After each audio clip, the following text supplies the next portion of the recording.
Welcome back to the CrossFit Open. Myself and Ant here are going to take you through our thoughts, strategies and tips for 23.1.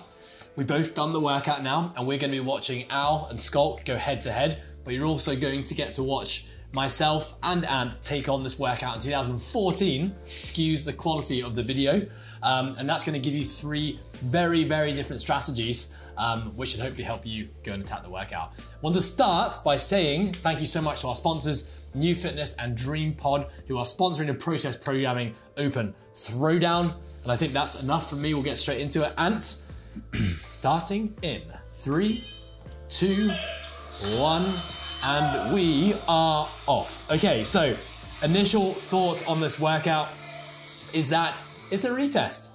And retests are always fantastic for a multitude of reasons. Number one, if you have done the retest, if you've done the test yourself, you've got some comparable data there for you to actually look back on. And then obviously you've got to make some extrapolations, estimations based on where your fitness is now relative to when it was 9 years ago, but also review things like strategy. You know, did you implement and execute a good strategy in the workout? Or if you had the same fitness as 9 years ago, would a better strategy lead a better score?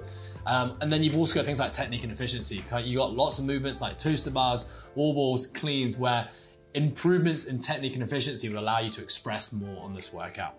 And then if you have not done this workout, did not do CrossFit in 2014 or this workout, you can still use a leaderboard. If you have people that you know who maybe are a similar-ish level to you now, who did the workout back in 2014, use those people, ask them questions, maybe even look at their score back in 2014. And that will give you a rough estimation if you have no other idea of how you might be doing in this workout. And in terms of your thoughts, having done it this time compared to 2014, what are some things that jump out to you?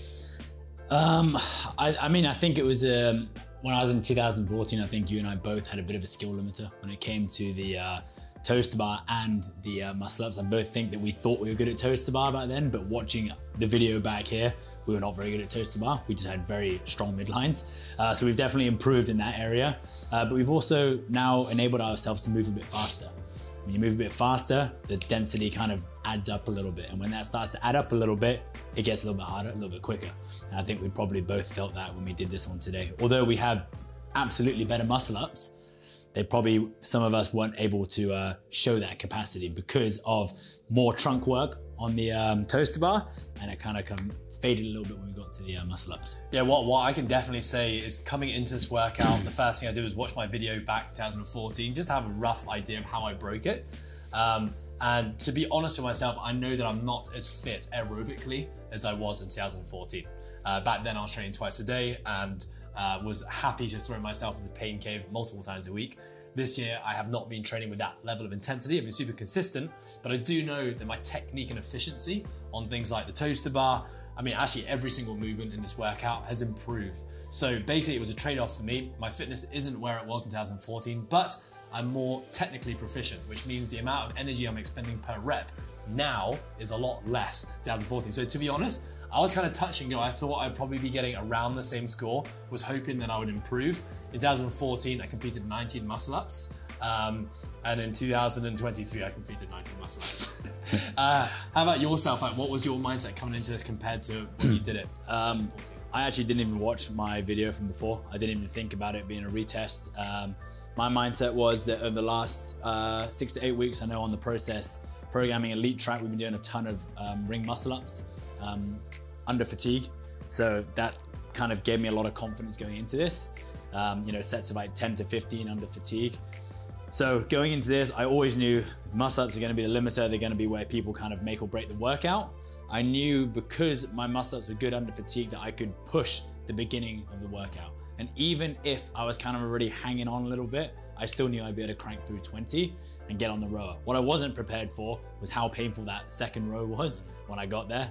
My arms are like screaming at me. And I know you were screaming at me as well, but yeah, it was hard to pull on that rower. But yeah, I had a lot of confidence going into the muscle ups today. So I basically disregarded my video from 2014 because I knew I didn't finish it. And you're probably gonna laugh when you see me in this video just screaming expletives as I fail my last 3 muscle-ups. I don't even remember failing those last 3 muscle-ups. I thought I failed 1.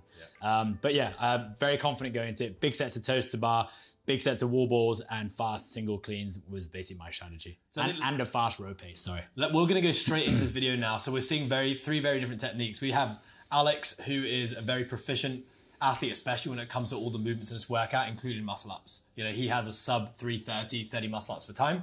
We have Schalk, who's a very fit individual, who is, you know, a little bit newer to the sport and does not have linked muscle ups. So he is someone who can hit singles with a false grip.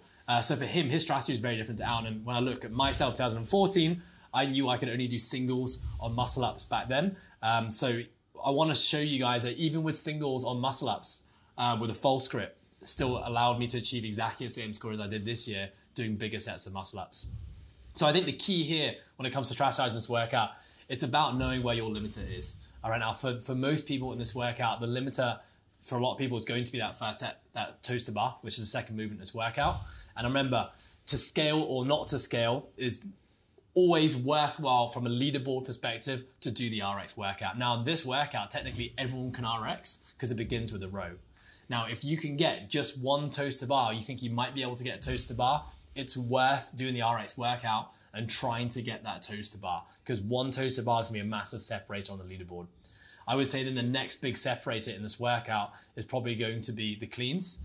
All right, so if you're actually able to move that weight, and then the next separator, of course, is going to be that final movement, which is the muscle ups. And so remember, 1 rep on the RX leaderboard is better than 100 reps on the scale leaderboard. With that said, if the leaderboard is not important to you, and this is just about getting a good workout, being with your community, maybe it might be better for you to actually just opt for the scale workout, get 14 minutes of movement in, and instead of, you know, just trying and flailing to hit 1 rep on a toes to bar. Yeah. Kind of want to go back to the movements we've seen. The guys, everyone's on the wall balls now, but when we look at the actual toes to bar movement, we'll break down row paces in a little bit. You saw that pretty much Al and Schalk were using nice long tight kip. So using a lot of momentum, slower rep cadence. Whereas looking at myself and Ant in 2014, we weren't using much of a long kip and it was a lot more midline focus. So not really allowing ourselves to move through the arch and kind of scooping. Now, what I will say is that if you want to get to muscle ups and hit muscle ups, the scooping technique is going to put a lot more fatigue to the midline, and you're going to need that fatigue and a turnover for the muscle up. Any thoughts on there, Ant? No, I think for me, I found it quite grippy. I thought my trunk was actually okay in this workout. So for me, holding onto the pull-up bar for longer sets always keeps my grip a little bit fresher. When I constantly jump up and down, it actually hits my grip a little bit more. So that's why I deliberately went for bigger sets. Stayed long in the kip though, not so unnecessarily long that it started to pull and tax my grip, but just enough so that my body could kind of bop back and forth through the hollow in the arch. Felt very like methodical through the toes to bar, drop down, chalk break, and go again. I think one thing to know is that on all these movements, break before you have to break. Yes, never get to forced rest. Yeah, exactly. Yeah, I think so. We talk about this all the time when it comes to pacing around your limiter. What that means is that you identify which movement in the workout is going to be your hardest movement, and then making sure you are going slow enough so that when you get to your movement, you are feeling energized, fresh, and able to execute good repetitions. The counter idea there is a lot of people try and rush through everything faster to give themselves more time on their limiter. But all that happens when you do that is that you get to your limiter and you're just much more fatigued and then unable to actually execute reps. So if your limiter is the toes to bar, then that means going really, really, really slow on the row so that you have minimal fatigue going into your toes to bar. Yeah. You know, if your limiter is a clean, that means going really slow on the row, breaking up toes to bar, breaking up wall balls excessively, and then chipping away your cleans. If, for a lot of people, your limiter is that final movement, the pull-ups and scaled or the muscle-ups in RX, that means essentially attacking the workout as slow as possible, but giving yourself enough time to express repetitions in that muscle up at the end. Yeah. But I think we can just get our head around that concept. Yeah. So I think what we're seeing in terms of technique here, myself and Ant in 2014 opted for the muscle clean, which I would say is a really, really bad idea, given that that's just a lot more work through the arms and a lot more aggressive extension. When we're looking at Schalk and Al here, they are both opting for a power clean. Al, a very strong athlete, is pulling the bar a little bit further. You can see his catch position is quite shallow, so he's moving the bar further, but this is someone who's got a 170 clean. Yeah. Schalk, who is probably not quite as capable on the bar, you see him catching a little bit deeper in his receiving position of the clean. Yeah, you also see Alex actually goes to a no contact variation pretty soon. Again, just to try and save on that hip extension, which we're going to absolutely need when we get to the muscle ups. Yeah. Yeah. So I think for here, if you are thinking about muscle ups, this is where you need to be intuitive and you need to be asking yourself, how am I feeling to these cleans? Because you're doing reps and singles, I know certainly for myself, I felt like my heart rate was higher than I wanted it to be moving into cleans. So I deliberately slowed down my cleans. That meant just giving myself an extra second between reps, kind of in the second half of the cleans. If you're feeling great, you're feeling minimal fatigue, then maybe you can actually push that pace on the cleans a little bit more. Yeah. In terms of your room layout, this is a tough one, especially if you are an affiliate and you're looking to run big classes. I think just really making sure you understand the flow and what they're asking you to do here and trying to find a way to actually make it work. What we actually did was have the row and the barbell next to each other. And then when athletes moved off the row, we flipped that rower up. A little reminder is that you may not receive assistance. We decided we didn't think this was assistance in the workout. But yeah, just make sure you read through all of those details. Let's catch up now on the muscle ups. So if you have a look at 2014, myself and Ant are working our way through muscle ups. Ant has actually learned how to do a non-false grip muscle up at this point in time. I have not. So I'm stringing through singles. But I think, if singles is a viable option for you, remember I got exactly the same score, 19 reps with singles and a false grip. Make sure you are setting up the rings low enough or that you have a riser so that you can get a good false grip on those rings without having to jump up to it. That's super, super important. And if you're someone who doesn't need the false grip, then still thinking about how much you're having to jump each rep, especially if you're breaking a lot. You want that jump to be as little as possible, but also making sure that your feet aren't hitting the floor as you come back. Yeah, I think also another thing is that even if you were to do 20 unbroken ring muscle ups, that's essentially a minimum of a minute of hanging on to rings. And with the rings, it's a lot less like the bar where you can kind of rest at the top of the bar muscle up. The rings, you're always working. So if you're trying to do a big set and then try to do another big set, you're just gonna really compound that fatigue. So like Alex has done here, and I know did you start with 4? Yeah. So you both started with 4s and then kind of moved to triples, and I know Alex even moves to doubles as well. I know he was really feeling it in his grip as well. His trunk was feeling it a lot. So quick breaks, do your work, drop down, rest, chalk up, go again. Drop down, rest, chalk up, go again, versus trying to hold on for bigger sets for the sake of holding on for bigger sets. Especially if you're someone who comes down to the bottom of the dip, rolls back around the rings and tries to hit the next rep, that's just gonna get super fatiguing over 20 reps. So if you're thinking again, 20 reps unbroken is 1 minute, we're probably looking at hitting these 20 muscle-ups in a minimum of 2, probably 4 minutes here. Yeah. If you have the capability of doing 20 muscle-ups, that is. Yeah.